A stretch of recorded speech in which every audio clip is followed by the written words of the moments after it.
Sugar patients తీసుకోవాల్సిన ఆహారాన్ని మేము మెడికల్ న్యూట్రిషన్ థెరపీగా పిలుస్తూ ఉంటాము. అంటే తీసుకునే ఆహారం పట్టే షుగర్ లెవెల్స్ ఆధారపడి ఉంటాయి కాబట్టి ఆహారాన్ని మనం మోడిఫై చేస్తే షుగర్ వ్యాధిని కూడా కొంతవరకు ట్రీట్ చేసుకోవచ్చు అనమాట. ఈ మెడికల్ న్యూట్రిషన్ థెరపీలో ముఖ్యంగా ఫోకస్ చేసేది కార్బోహైడ్రేట్స్. కార్బోహైడ్రేట్స్ అంటే మనం తీసుకునే ఆహారంలో ఒక మ్యాక్రో న్యూట్రియంట్ అనమాట. కార్బోహైడ్రేట్స్ ఉండే శరీరానికి మెయిన్ సోర్స్ ఆఫ్ ఎనర్జీ, అంటే బ్రెయిన్కి గ్లూకోజ్ ఎనర్జీ ఇస్తుంది కాబట్టి మన శరీరంలో ఉన్న వైటల్ ఆర్గన్స్ మొత్తానికి కూడా ఈ కార్బోహైడ్రేట్సే సోర్స్ ఆఫ్ ఎనర్జీ. కాబట్టి డయాబెటిక్ పేషెంట్స్ కార్బోహైడ్రేట్స్ తీసుకుంటేనే మంచిది. గుర్తుపెట్టుకోవాల్సింది ఏంటి అంటే ఒక రోజులో షుగర్ పేషెంట్స్ 130 to 150 grams వరకు మాత్రమే కార్బోహైడ్రేట్ తీసుకోవాలి.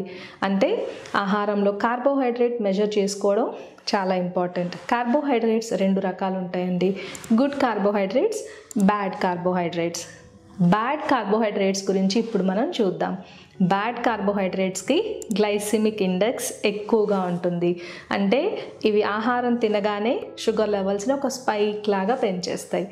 ఈ బ్యాడ్ కార్బోహైడ్రేట్స్ అనేవి రెగ్యులర్గా కన్స్యూమ్ చేయడం వల్ల షుగర్ పేషెంట్స్లో బీటా సెల్స్ మీద ఒత్తిడి పడి ఇన్సులిన్ రిలీజ్ ఎక్కువగా జరిగిపోయి గ్రాడ్యువల్గా వీళ్ళు insulin resistance, next step insulin డెఫిషియన్సీలోకి వెళ్ళిపోయి షుగర్ జబ్బు అనేది ముదిరిపోవడం జరుగుతుంది. కాబట్టి గుడ్ కార్బోహైడ్రేట్స్ తీసుకుంటే మంచిది. గుడ్ కార్బోహైడ్రేట్స్ అంటే వీటి గ్లైసిమిక్ ఇండెక్స్ 55 కన్నా తక్కువ ఉంటుంది. అంటే తీసుకున్న తర్వాత ఈ ఆహార పదార్థాలు త్వరగా షుగర్ లెవెల్స్ని పెంచలేవు. కాబట్టి షుగర్ పేషెంట్స్ రెగ్యులర్గా వాళ్ళు తీసుకునే ఆహారం బ్రేక్ఫాస్ట్, లంచ్, డిన్నర్లో ఈ గుడ్ కార్బోహైడ్రేట్స్ తీసుకుంటే షుగర్ స్పైక్స్ అవ్వకుండా ఉంటాయి. ఫ్యూచర్లో మనం డయాబెటిక్ కాంప్లికేషన్స్ కూడా నివారించుకోవచ్చు. బ్యాడ్ కార్బోహైడ్రేట్స్ గురించి వస్తే లిస్ట్ చెప్పుకోవాలంటే టేబుల్ షుగర్, ఎక్కువగా junk food, maida products, white rice, bakery products, వీటన్నిటిలో కూడా గ్లైసిమిక్ ఇండెక్స్ ఎక్కువగా ఉంటుంది. తీయగా ఉండే ఫ్రూట్స్ లైక్ బనానా, మ్యాంగో, వీటికి కూడా గ్లైసిమిక్ ఇండెక్స్ ఎక్కువగా ఉంటుంది. కాబట్టి షుగర్ పేషెంట్స్ ఈ ఆహార పదార్థాలు తీసుకునేటప్పుడు చాలా జాగ్రత్తగా, అవసరమైతేనే అది కూడా లిమిటెడ్ క్వాంటిటీలో తీసుకుంటే షుగర్ లెవెల్స్ పెరగకుండా చూసుకోవచ్చు. గుడ్ కార్బోహైడ్రేట్స్ ఉండే ఆహార పదార్థాల్లో కాంప్లెక్స్ కార్బోహైడ్రేట్స్ ఉంటాయి. వీటిలో ఫైబర్ ఎక్కువ ఉండటం వల్ల త్వరగా షుగర్ లెవెల్స్ని పెంచదు.